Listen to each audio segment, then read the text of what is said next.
Hello everyone. Welcome back to my channel. Today I'm show you new Windows 11 useful tips and tricks. Number 1. Disable mini version of search. When I go to the search icon, you will see that it opens a smaller version of the search. To disable it, go to taskbar settings.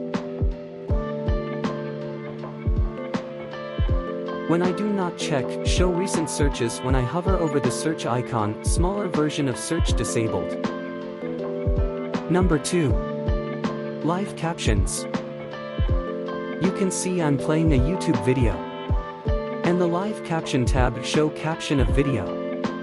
That's really useful. Number 3. Voice access. Here you can see when I say a command like, open start menu, voice access will do that. You can try more commands to control your PC with voice.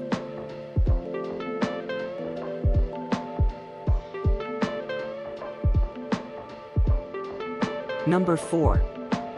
Shift plus right-click menu. In Windows 11 we have a new right-click menu.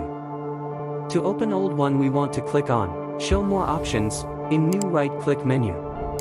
But now you can open old right-click menu, pressing with Shift plus right-click. Thanks for watching. See you later.